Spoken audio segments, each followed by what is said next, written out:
y no hable más, que ni siquiera pronuncie la palabra libertad.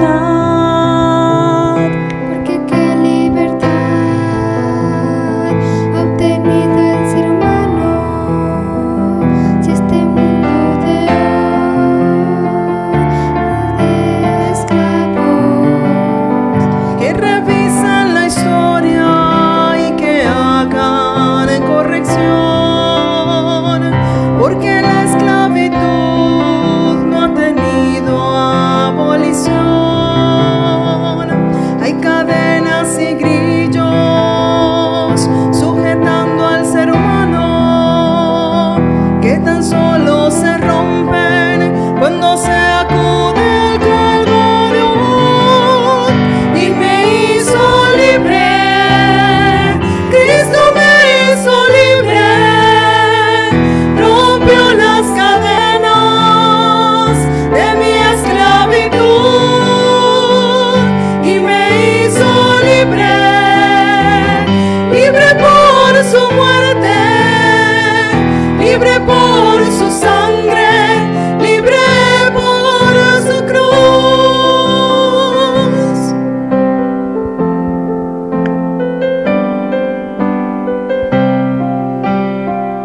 Cuando miro tu obra, oh tenaz libertador,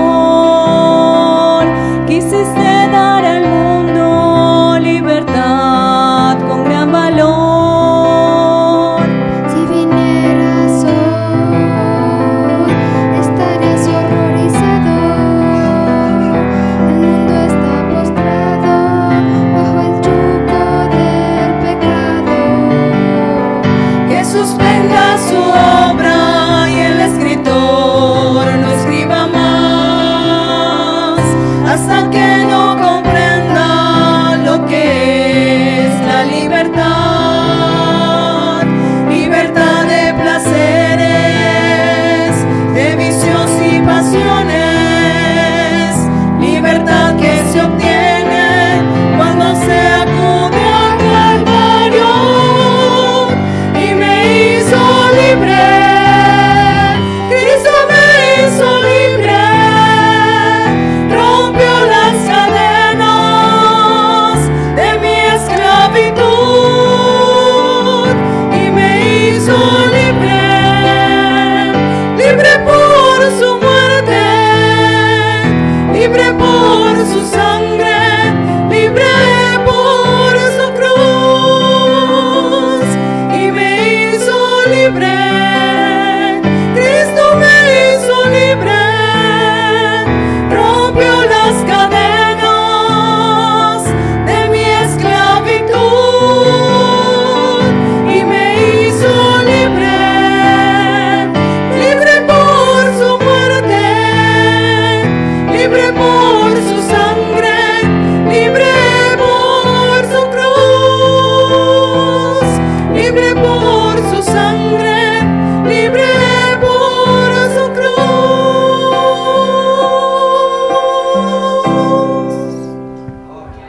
Bien, hermanos, vamos a ir a nuestras Biblias, al libro de Mateo capítulo 7. Mateo capítulo 7, mientras buscamos esa porción de la Escritura en nuestras Biblias, quiero pedirles el gran favor, hermanos, de apagar los celulares. Por favor, asegúrese de que su celular esté apagado. Mateo capítulo 7, ¿están allí? Bueno, hoy vamos a culminar esta miniserie que comenzamos ya hace 3 domingos atrás. Este sería el cuarto mensaje sobre un camino digno del Señor. Y hoy vamos a culminar esta serie. Quiero invitarlos a colocarse de pie. Vamos a leer allí en Mateo capítulo 7 y vamos a leer los versos 21 al 23. Mateo 7, verso 21 en adelante hasta el verso 23. Vamos a leerlo todos juntos. Más les pido, por favor, que tratemos de ir todos a una sola voz, respetando los signos de puntuación. ¿Están todos allí? Ok. Leemos a la cuenta de 3. 1, 2, 3. No todo el que me dice Señor, Señor, entrará en el reino de los cielos, sino el que hace la voluntad de mi Padre que está en los cielos. Muchos me dirán en aquel día, Señor, Señor, ¿no profetizamos en tu nombre? Y en tu nombre echamos fuera demonios, y en tu nombre hicimos muchos milagros. Y entonces les declararé, nunca os conocí, apartaos de mí, hacedores de maldad. Dios bendiga su palabra. Eterno Señor, queremos una vez más darte las gracias por tu bendita palabra, Señor. Gracias porque nos has dejado este precioso libro para poder caminar o andar dignamente del Señor. Pero Señor, a veces nuestra naturaleza carnal se quiere sobreponer, Señor, a todos los consejos que tú nos das en tu palabra. Y por ello es necesario, mi Dios, poder constantemente estar recibiendo la exhortación de tu palabra, Señor, para nuestras vidas. Y poder así, Señor, mantenernos en conocimiento constantemente y recordando constantemente tu voluntad para nuestras vidas. En esa mañana, Señor, quiero pedir que tú tomes la dirección de este mensaje, Señor. Límpiame, por favor, purifícame. Permíteme estar detrás de tu cruz y poder dejar que sea tu Santo Espíritu haciendo la obra en cada uno de nosotros.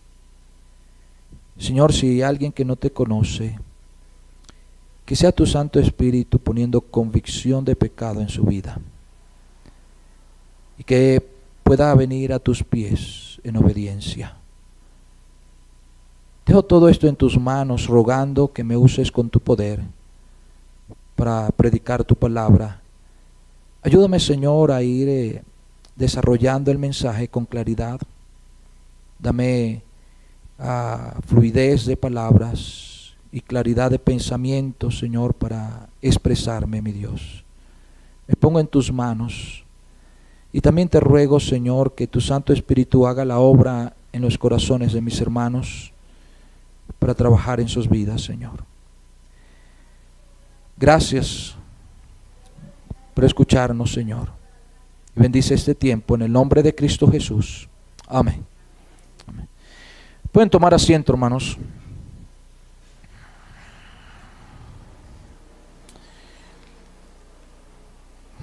Esos pasajes o esos versículos son muy conocidos por el pueblo de Dios.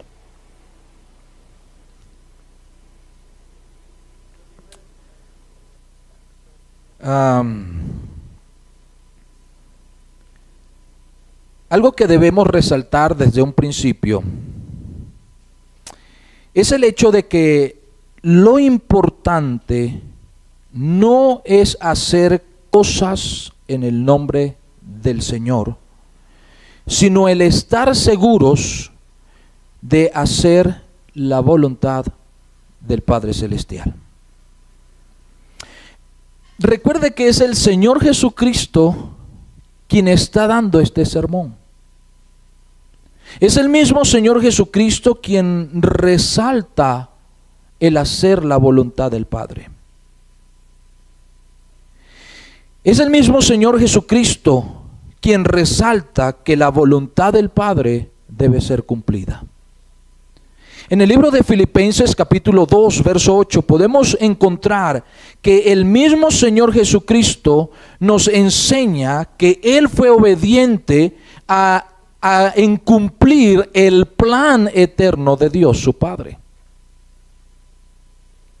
En el libro de Mateo capítulo 26, en el verso 39 nos muestra allá en la oración del Getsemaní que el Señor Jesucristo estuvo dispuesto para hacer la voluntad del Padre. Hacer la voluntad del Padre es lo que glorifica a Dios el Padre. Hacer la voluntad del Padre es la manera de honrar a Dios el Padre. El Señor no se impresiona con el hecho del uso de las cultas palabras o las más refinadas obras que se hagan en nombre de Dios. A Dios no le impresiona eso. Si delante de Él todo eso está fuera de la voluntad de Dios, es desobediencia a su voluntad.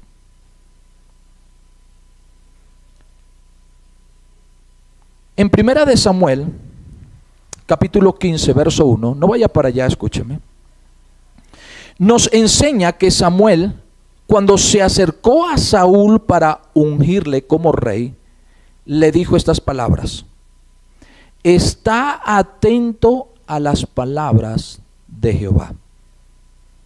Cuando seguimos la lectura en ese capítulo, en el verso 3 podemos apreciar que Samuel les dio las indicaciones de lo que Saúl debía hacer cuando lo envió a hacerle guerra a Amalek.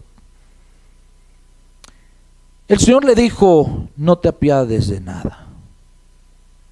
Mata niños, hombres, mujeres, animales, todo.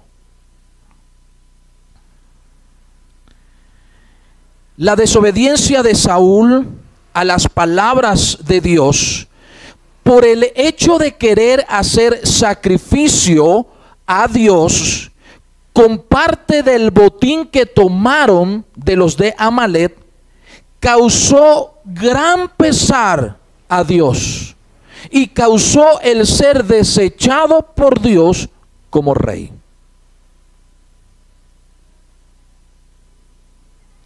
¿Estuvo atento a las palabras de Dios Saúl? No. Y Samuel le dijo: está atento a la palabra de Jehová. Saúl no entendía lo grave que fue delante de Dios su desobediencia.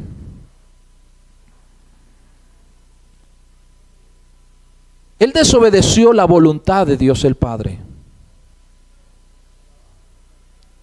Saúl simplemente estaba resaltando la buena intención que tenía él de hacer sacrificio a Dios. Y entonces es cuando Samuel le dice o le hace la siguiente pregunta: ¿se complace Jehová tanto en los holocaustos y víctimas como en que se obedezca la palabra de Jehová? Ciertamente el obedecer es mejor que los sacrificios, y el prestar atención que la grosura de los carneros. Esta historia nos enseña que la desobediencia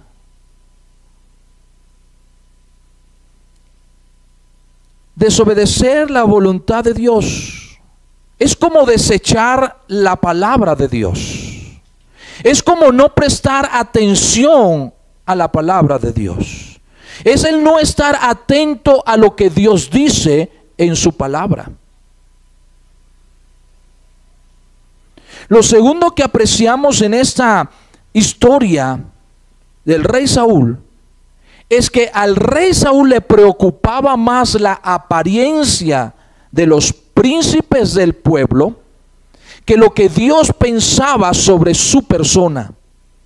Le dio más crédito a una posición delante de los hombres que la posición que debía tener delante de Dios.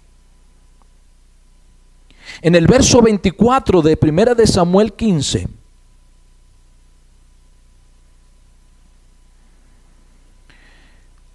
podemos apreciar que Saúl le pidió perdón a Samuel. En el verso 30 apreciamos que Saúl vagamente reconoce que ha pecado y le ruega al profeta que le honre delante de los príncipes de su pueblo. aunque Saúl, no merecía tal honra,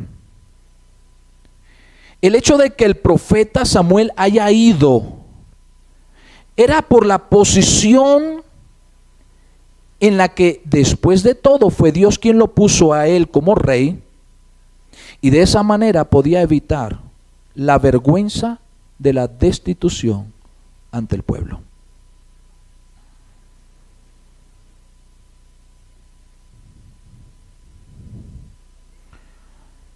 El tema resaltante de Mateo capítulo 7, versos 21 al 23, se centra en la entrada al reino de los cielos. Los pasajes comienzan diciendo: no todo el que me dice Señor, Señor, entrará en el reino de los cielos. Habiendo hablado en los versos de arriba, es decir, los versos de 15 al 20, sobre los falsos profetas, ahora nos muestra que la entrada al cielo es solo como el plan de Dios lo ha determinado. Yo no puedo entrar al reino de los cielos como yo quiero. Dios hizo un plan y el plan es de Dios. Para poder ir al reino de los cielos tiene que ser como Dios lo ha determinado. Él es la puerta, el Señor Jesucristo. No puede entrar de otra manera. Aunque para algunos parezca muy fácil el hecho de que no hay que hacer nada, simplemente creer, es así. Para que se manifieste la gracia de Dios, dando lo que el hombre no merece. El hecho de que haya un solo camino, así es, porque fue uno solo el que tomó el lugar en la cruz, el que pudo pagar la deuda del pecado de la humanidad, el que pudo obtener la victoria sobre la muerte, destruyendo el imperio de la muerte. Eso es al diablo. El hecho de que para algunos le parezca anticuado el camino de la santidad y la justicia divina como requisitos para agradar a aquel que murió en la cruz del Calvario, así es, porque el Señor es santo y es justo, y su deseo es que nosotros caminemos, o seamos, mejor dicho, como Él es, en toda nuestra manera de vivir, santos. El plan de entrar al reino de los cielos es de Dios. Dios fue el que abrió las puertas para que todo mundo pueda entrar al reino de los cielos.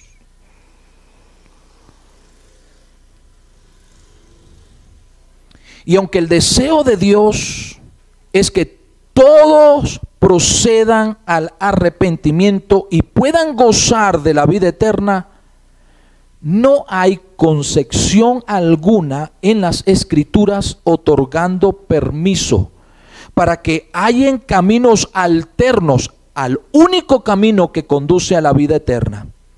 No hay una segunda verdad. La verdad absoluta es Dios y siempre seguirá siendo Dios, la única verdad. Él es el único que puede otorgar vida eterna, y la vida la otorga en abundancia a todo aquel que se acerca a Dios para obedecer a lo que su palabra dice. Entendiendo esto, desglosemos el pasaje. Fíjese que el verso 21 dice: no todo el que me dice Señor, Señor, entrará al reino de los cielos. Si se da cuenta, hablamos primero de la obediencia. La obediencia debe ser como Dios quiere, no como yo. Dios desechó a Saúl para ser rey, habiéndolo él puesto, porque no hizo la voluntad de Dios. Ahora aquí es el Señor Jesucristo, es el que está hablando. Después de hablar de los falsos profetas, ahora es el Señor el que está hablando y dice: no todo el que me dice Señor, Señor entrará en el reino de los cielos. Esas palabras confirman las palabras del profeta Isaías, cuando dijo allá en Isaías 29:13: este pueblo de labios me honra, mas su corazón está lejos de mí.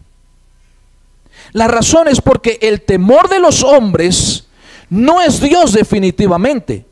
El verso de Isaías es una reprimenda a la nación de Israel, y si nos damos cuenta, podemos ver que el Señor resalta la honra que el pueblo hacía a Dios.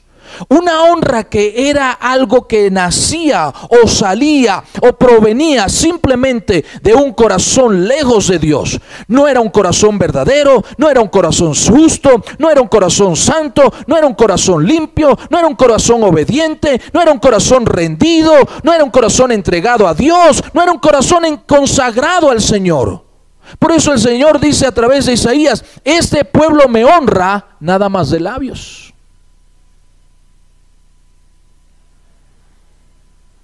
Era simplemente una honra que era meras palabras,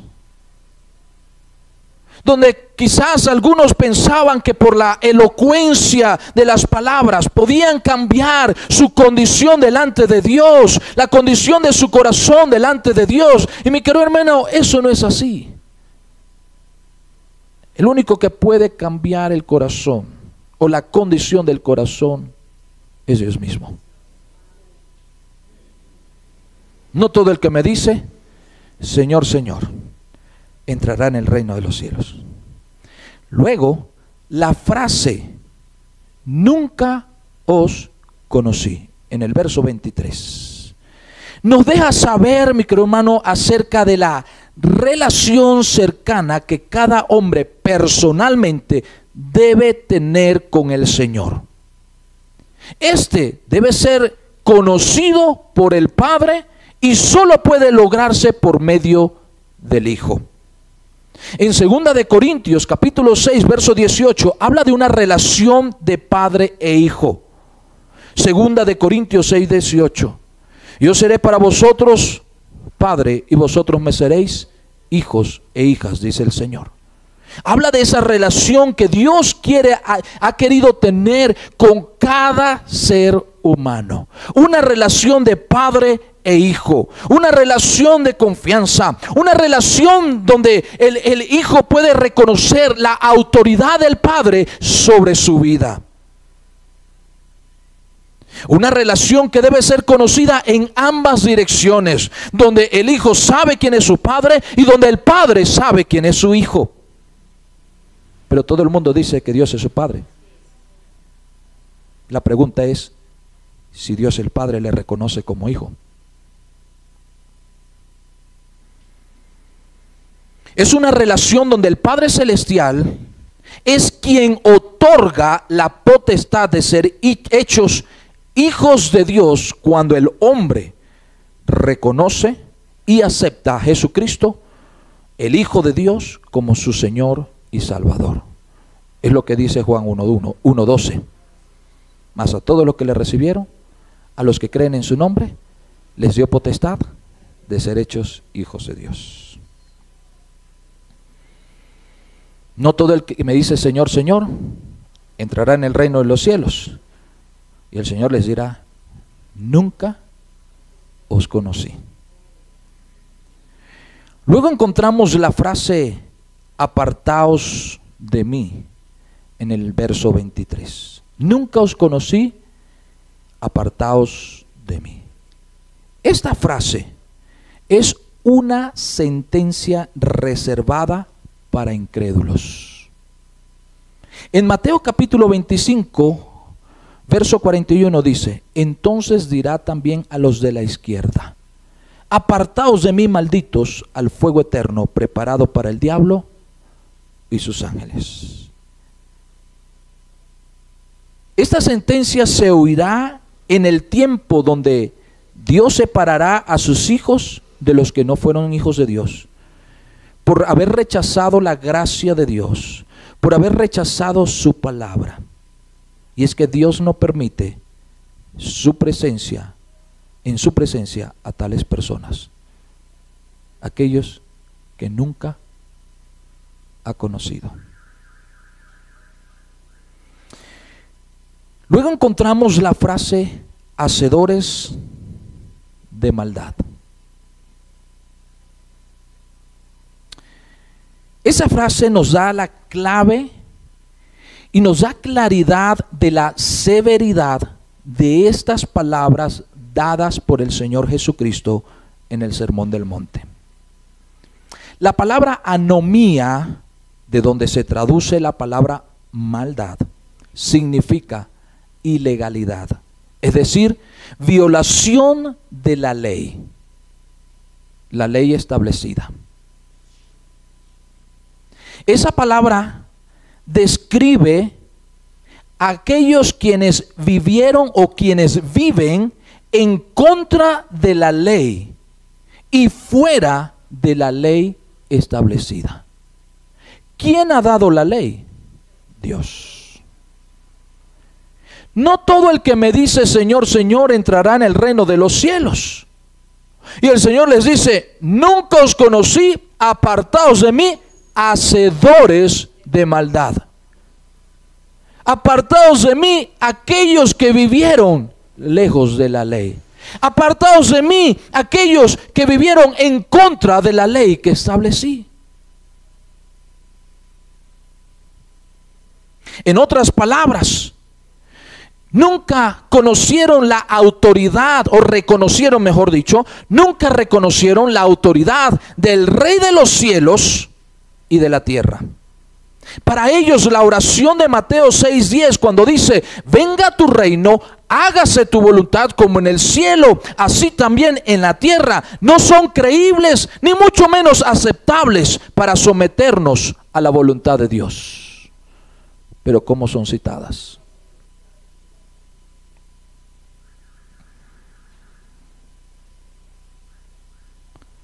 Ante todo esto, encontramos en este pasaje la defensa argumentativa del pasaje.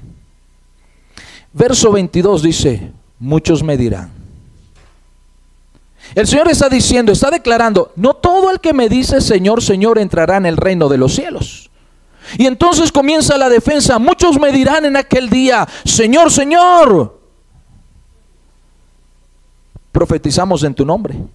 Señor, Señor, en tu nombre echamos demonio. Señor, Señor, en tu nombre hicimos muchos milagros. La defensa argumentativa de estas personas. Sí, de labio, Señor, Señor. Profetizamos, imagínense lo que dice, profetizamos. Señor, en tu nombre hicimos tu obra. Señor, en tu nombre fuimos y echamos demonios. Señor, en tu nombre hicimos muchos milagros. Todo eso lo hicimos en tu nombre, Señor. Nunca te conocí. Las obras será la apología más grande con la que podrán argumentar en su favor. Nunca entendieron que la justicia de Dios es por medio de la fe. Por eso el Señor les dice: nunca os conocí. Nunca os conocí.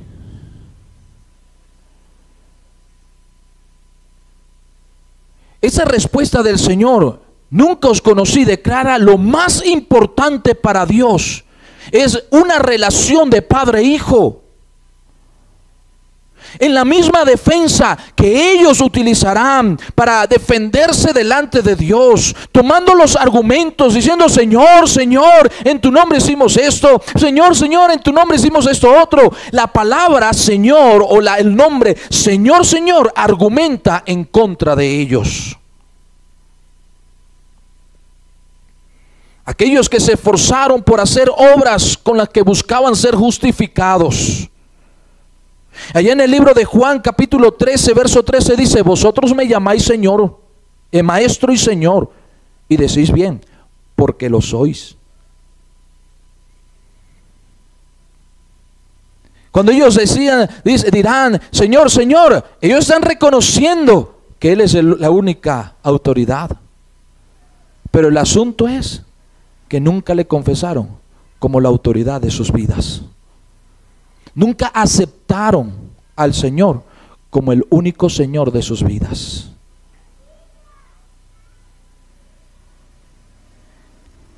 El Señor no fue aceptado como el Señor de sus vidas, sino simplemente ha sido visto como el Creador o como el Supremo, etcétera.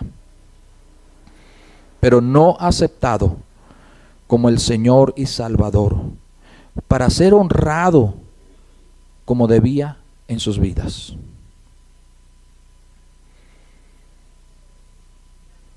El argumento usado por ellos de Señor no cambia la sentencia, no cambia el destino de sus vidas, pero el reconocimiento y el aceptarlo como su Señor personal para obedecerle como su Señor cambiará la condición delante de Dios y el destino final de sus vidas.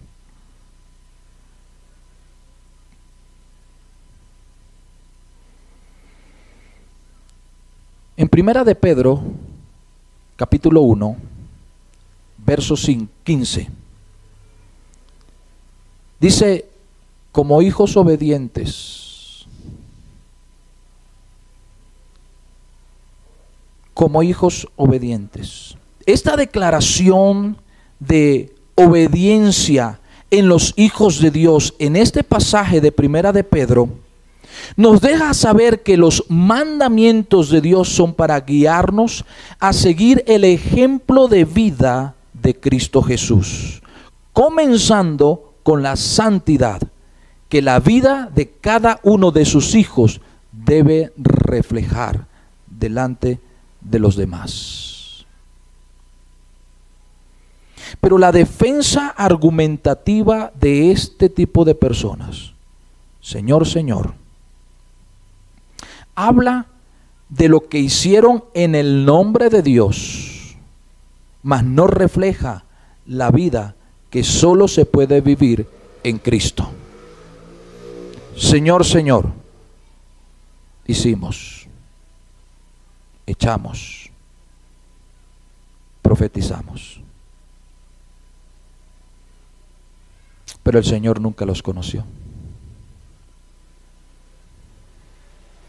Cuando leemos en Gálatas capítulo 5, verso 22, sobre el fruto del Espíritu Santo, solo es manifestado en una vida plena en Cristo Jesús. Pasajes como Efesios capítulo 4, verso 17 en adelante, Colosenses capítulo 3, verso 15 en adelante, entre otros pasajes, nos muestra nos muestran que no pueden ser experimentados por aquellos que se preocupan por hacer buenas obras para obtener la justificación delante de Dios por el camino de las obras, cuando la justificación es solo por la fe, como dice Romanos 5:1. Justificados, pues por la fe, tenemos paz para con Dios.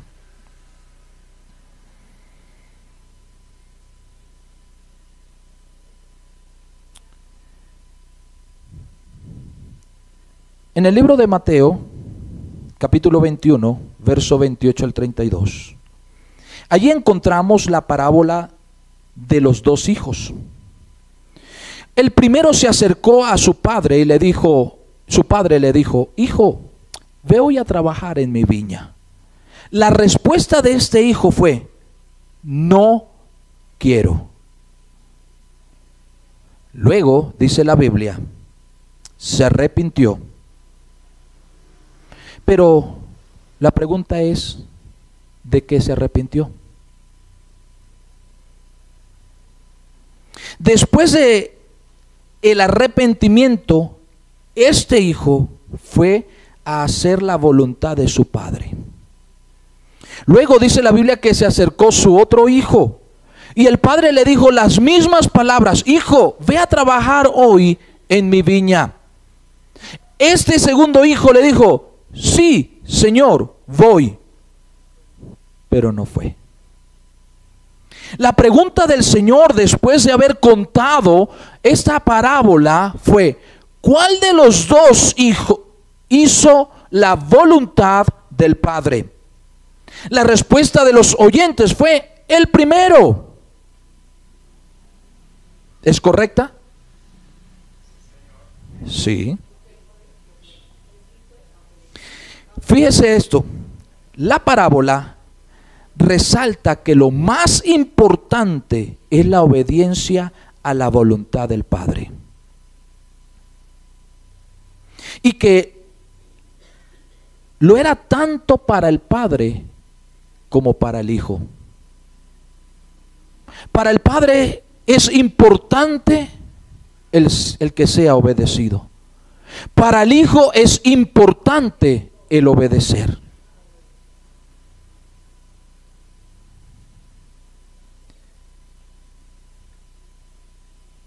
El hijo del primer hijo se arrepintió ¿de qué? ¿De qué? De no haber obedecido. Él se arrepintió de no haber querido hacer la voluntad de su padre.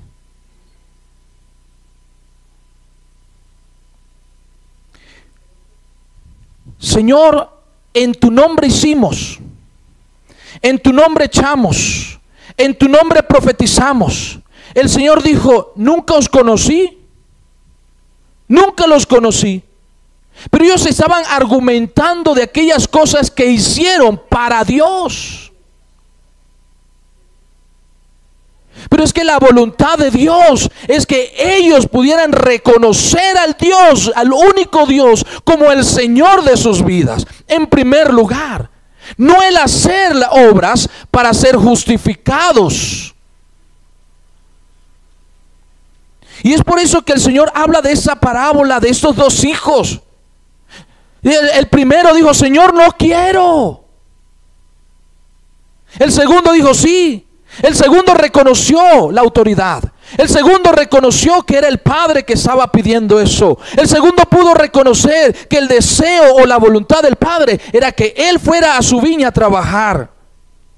Pero aunque reconoció que él era la autoridad, él no hizo nada.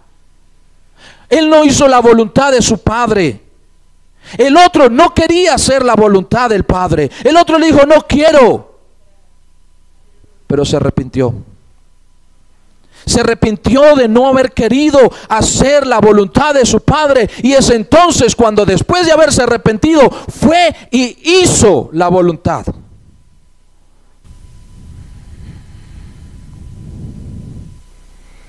El primero terminó honrando a su padre cuando, arrepentido, fue y cumplió la voluntad. Pero en esa misma parábola, los versos 31, la segunda parte de este verso, y el verso 32, el Señor compara la obediencia de los pecadores, quienes por su obediencia a ese camino de justicia mostrado por Juan creyeron. Vaya conmigo a esa parábola. Mateo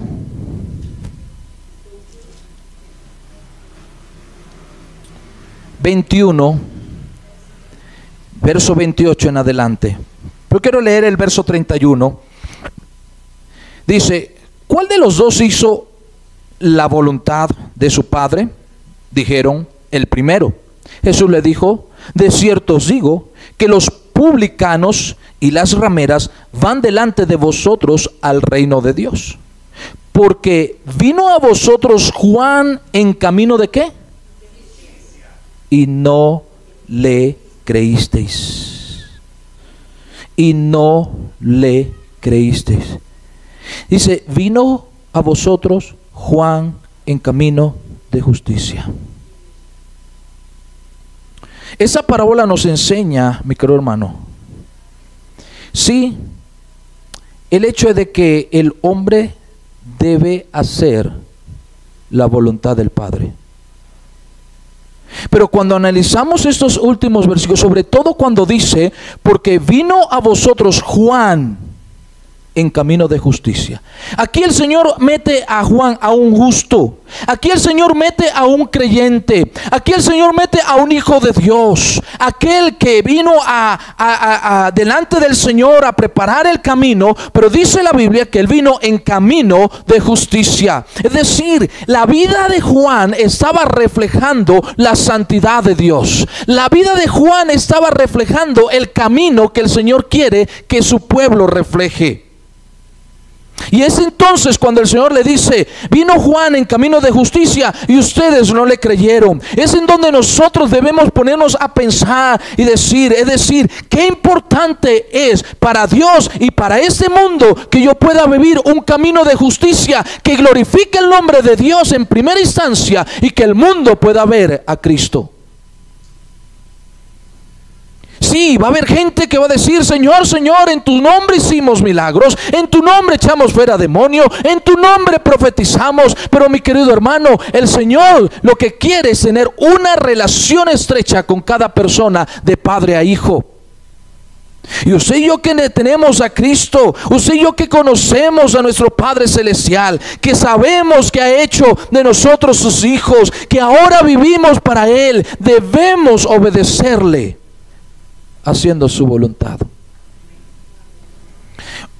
Que el mundo pueda ver en nosotros un camino de justicia. Va a haber gente que no va a creer. Sí, el Señor dijo, ¿no le creísteis? Pero el desafío para nosotros es un camino de justicia. ¿Quién es el que está resaltando el camino de justicia de Juan? El Señor. ¿Podremos engañar al Señor?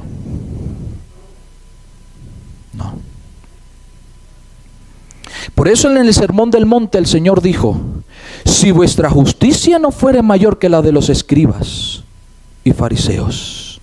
¿Se acuerda de la justicia cuando el Señor dice, oísteis que fue dicho? Mas yo digo. ¿Cómo puedo vivir ese camino de justicia? Necesito estar en Cristo. Y estando en Cristo, necesito ahora reflejar. No puedo reflejar el fruto del Espíritu Santo si no tengo a Cristo en mi vida. No puedo reflejar una experiencia de la que habla Efesios 4, Colosenses 3, entre otros pasajes, si no tengo a Cristo en mi vida. El Señor dice, quítese de vosotros. Pero dejad ahora estas cosas. Pero si Cristo no está en mi vida, no puedo. Y es entonces cuando comienzo a trabajar, a hacer obras, a hacer lo que yo creo que puede agradar a Dios. Pero nunca tengo una relación con Dios. El Señor dice, no puedes entrar al reino de los cielos. No todo el que dice Señor, Señor.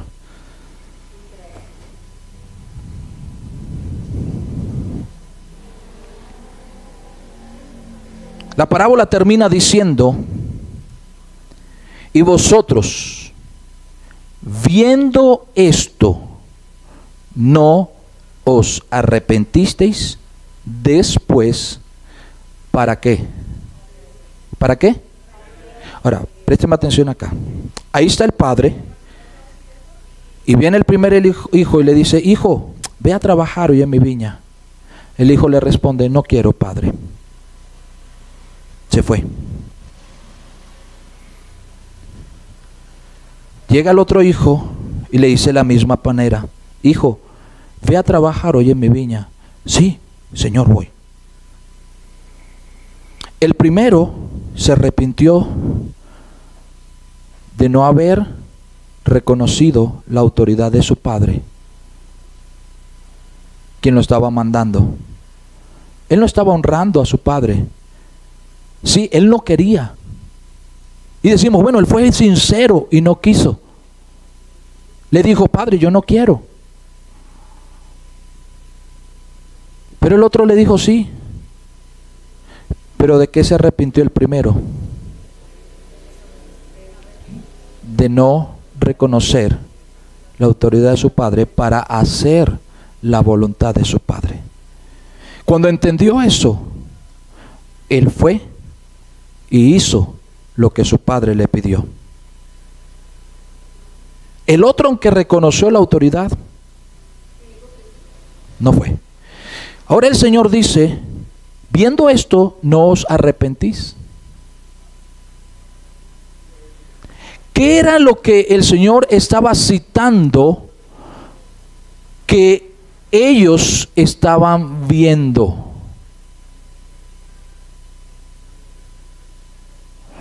El camino de justicia reflejado por Juan.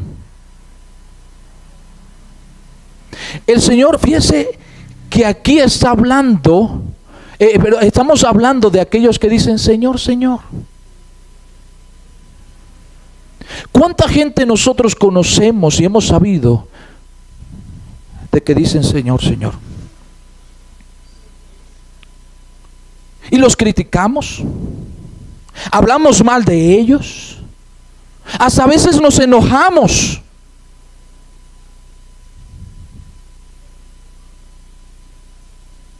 Pero ¿qué estoy reflejando yo en mi vida para que ellos puedan ver algo diferente y puedan llegar ellos al arrepentimiento de no querer hacer la voluntad de Dios para hacer lo que ellos creen y alcanzar el reino de los cielos? El Señor dijo al final de la parábola, viendo esto,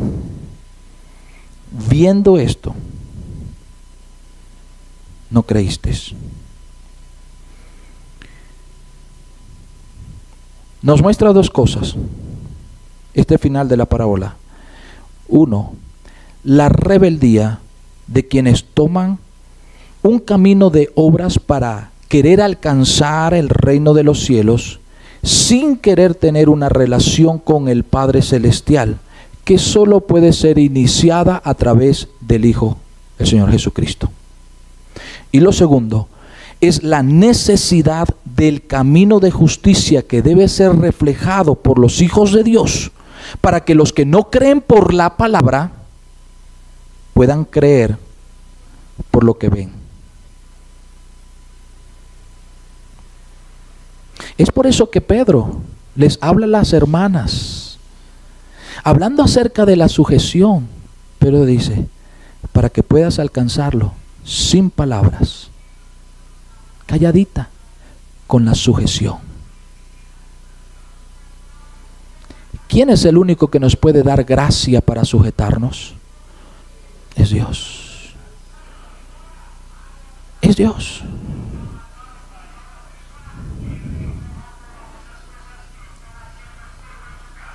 ¿Cómo pueden conocer de la justicia de Dios? ¿Cómo pueden conocer del amor de Dios? ¿Cómo pueden conocer de la gracia de Dios? ¿Cómo pueden conocer del perdón de Dios? A través de los hijos de Dios. Por eso el Señor dice, como aquel que os llamó es santo, sed también vosotros santos en toda vuestra manera de vivir. Hacer la voluntad de Dios es el camino para honrarle como Él quiere ser honrado. En el libro de Malaquías, capítulo 1, verso 6, no vaya para allá, se lo voy a leer, dice así: el hijo honra al padre y el siervo a su señor. Si pues soy yo padre, ¿dónde está mi honra? Y si soy Señor, ¿dónde está mi temor? Dice Jehová de los ejércitos. Oh sacerdotes, que menospreciáis mi nombre y decís, ¿en qué hemos menospreciado tu nombre? Este pasaje es una reprimenda a los sacerdotes. Los que estaban para enseñar al pueblo por medio de su ejemplo, honrando al Padre, viviendo en el temor del Señor. Si los líderes espirituales no estaban honrando al Padre, ¿qué se podía esperar del resto del pueblo? Si esos líderes espirituales no estaban viviendo en temor delante de Dios, ¿qué se podía esperar de los demás?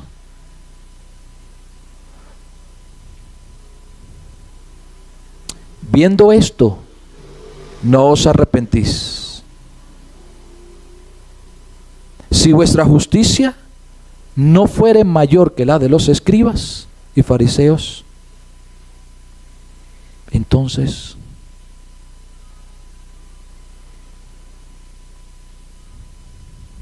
cuando examinamos pasajes en los que se reprende la rebeldía, a veces simplemente los vemos como una reprensión, mi hermano. Ay, Dios está reprendiendo aquí al pueblo. Ay, Dios está enojado con el pueblo. Dios, otra vez este pueblo rebelde.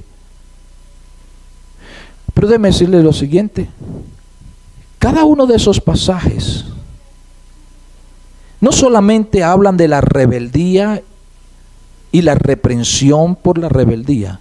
Esos pasajes están arrojando luz al Hijo de Dios sobre la manera de vivir para agradarle a Dios.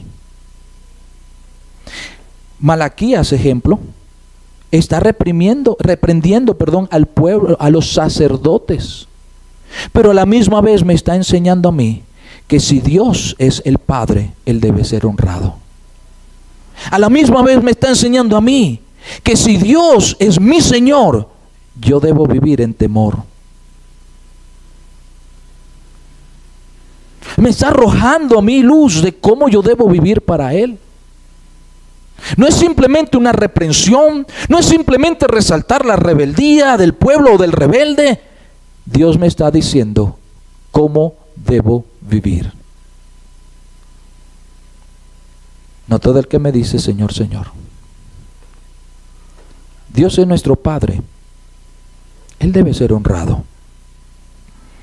¿De qué manera Dios, o un padre mejor dicho, puede ser mejor honrado?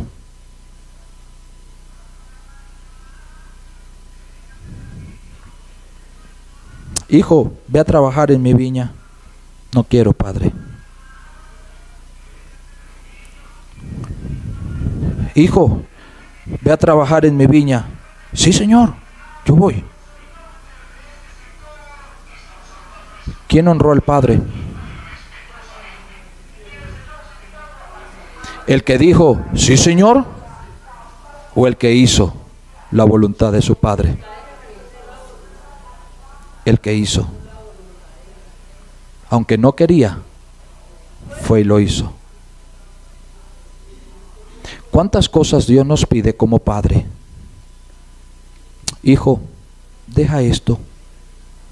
Hija, abandona esto. Hija, desecha esto.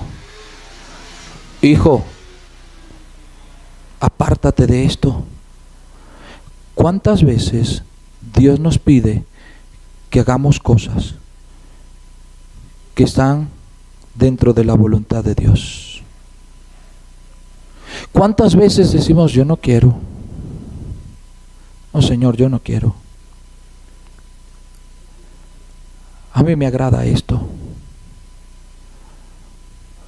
Me siento cómodo con esto. Ay, es que si hago esto, me voy a ver ridículo. Me voy a ver ridícula. Ay, es que si hago esto, me siento incómodo, incómoda. Ay, ¿cómo yo puedo hacer eso? No, no puedo. ¿Cómo puedo perdonarlo con todo lo que me hizo? No puedo. ¿Acaso no es la voluntad de Dios? ¿De cuántas cosas no queremos obedecer a Dios? Hacer la voluntad de Dios.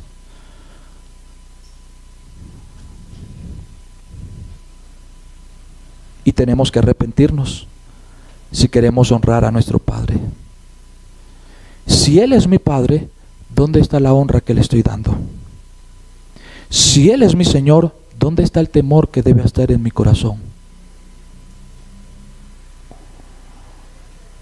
¿Cómo podemos alcanzar a aquellos que no son hijos de Dios si nuestra justicia no es mayor que la de ellos?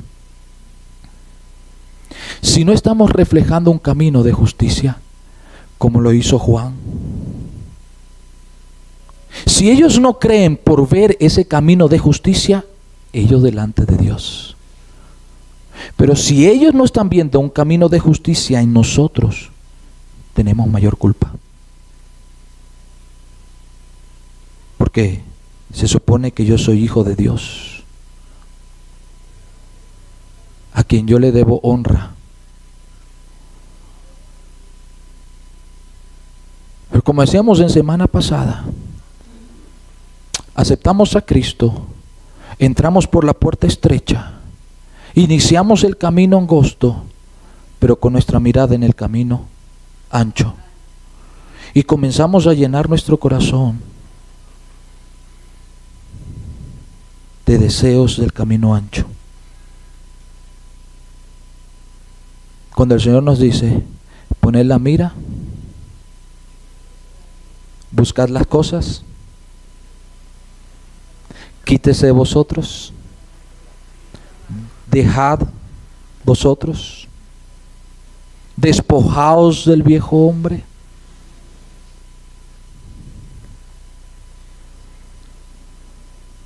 ¿Cómo a veces nuestra propia conducta de sí, Señor, pero no hacemos, toma el mismo camino de los incrédulos? Necesitamos hacer como hizo el primer hijo. Señor, yo no he querido hacer esto. Me he resistido a esto que tú me has pedido. Me arrepiento y voy y hago la voluntad de mi Padre.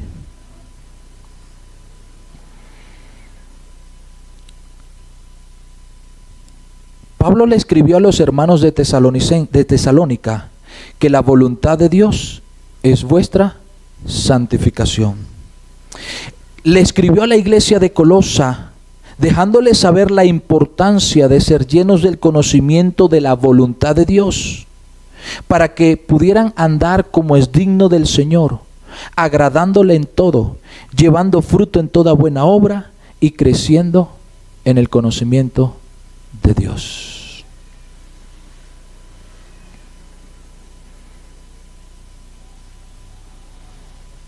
No hay manera